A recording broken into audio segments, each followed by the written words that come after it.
नमस्ते दोस्तों, आज मैं आपको जानकारी दूंगा क्या गुरु भगवान का रूप होता है और क्यों लगता है कुंडली में गुरु राहु का शापित दोष। क्या है इसका वायुवैज्ञानिक और शारीरिक रहस्य।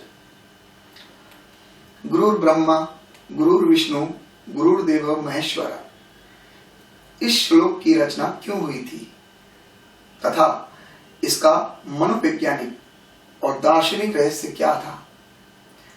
इस श्लोक में लिखने वाले ज्ञानियों की सोच क्या थी। आज इन्हीं सब शंकाओं की जानकारी आपको देने की कोशिश करते हैं। यह सत्य है कि ज्ञान सभी मनुष्य में होता है, लेकिन किसी में कम होता है तो किसी में ज्यादा होता है। लेकिन यह बात पागल मनुष्य पर लागू नहीं होती है। ज्ञान का अनुपात मनुष्य के भाग्य और उसकी जन्म कुंडली में स्थित ग्रहों की गति के आधार पर निर्भर करता है। अनादिकाल से मनुष्य के ज्ञान को किसी दूसरे ज्ञानी मनुष्य के ज्ञान से ही जागृत किया जाता है। यद्यपि ज्ञान को जानने की शक्ति हर मनुष्य के अंदर होती है, फिर भी चित्त और प्रकृति में छुपे हुए ज्ञान को जगाना पड़ता है। प्रकृति को जब हम जानने की कोशिश करते हैं तो हम अपने ज्ञान को जागृत करने की कोशिश करते हैं।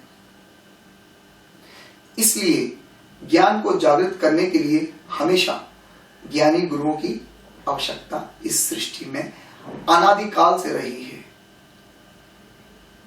सृष्टि के उत्पन्न होने के साथ ही ज्ञानी गुरुओं की भी उत्पत्ति होती है। ज्ञानी गुरु भगवान के बनाए हुए इस संसार के रहस्य को जानता है तथा लाखों लोगों के अंदर छुपे ज्ञान को जागृत करता है। इसलिए शास्त्रों में गुरु को भगवान का दर्जा दिया गया था। ज्ञान हमेशा हर मनुष्य को उसके कर्मों के आधार पर चित्त में संचित होता है। जब मनुष्य अच्छे कर्म करके पैदा होता है तो उसका भाग्य कुंडली बहुत अच्छी होती है। उसका ज्ञान उम्र के साथ बढ़ता रहता है।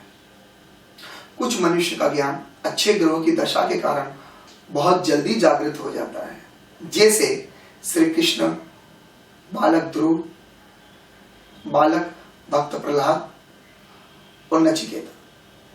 सत्यकाम का बचपन में ही जागृत हो गया था। क्या है ज्ञान जागृत होने के वायुवैज्ञानिक रहस्य। शरीर में मौजूद इंद्रियों के द्वारा प्रकृति में किसी भी चीज को देखते समय या काम करते समय मन की दो क्रियाएं होती है। या तो मन किसी के सत्य को स्वीकार करेगा या मन उसको नहीं मानेगा। या तो मन नास्तिक होगा या आस्तिक होगा। मन शरीर में बुद्धि के साथ इस विषय को मंथन करता है तथा बुद्धि प्रकृति के साथ मंथन करती है और प्रकृति का संबंध ज्ञान के साथ होता है। जब इन सभी तथ्यों का संबंध होता है तो मन सत्य ज्ञान का फैसला कर लेता है। इसलिए मन और बुद्धि का संबंध जब प्रकृति के साथ होता है तो ज्ञान जागृत हो जाता है। लेकिन ज्ञानी गुरु के सानिध्य में यह ज्ञान का रास्ता बहुत शीघ्र प्राप्त हो जाता है। जैसे आप अपने गंतव्य स्थान पर बिना किसी के पूछे जाना चाहते हो तो आपको बहुत समय लगेगा, लेकिन आप गूगल से पूछ लेते हो तो रास्ता बहुत आसान हो जाता है। सच्चा और ज्ञानी गुरु भगवान के द्वारा रचित सृष्टि के बारे में जानता है, भगवान को प्राप्त करने का मार्ग जानता है, भगवान के बारे में जानता है। इसलिए गुरु को भगवान का रूप माना जाता है। गुरु के बारे में बुरा सोचने मात्र से गुरु शापित दोष लग जाता है।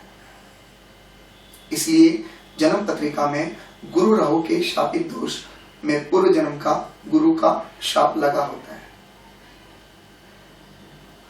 उपयुक्त गुरु, महिमा, पाखंडी, धन लालची, नशेड़ी और मांसाहारी और जनता को गुमराह करके धन लूटने वाले गुरुओं पर लागू नहीं होती है। आगे की जानकारी मैं अगले एपिसोड में दूंगा। धन्यवाद।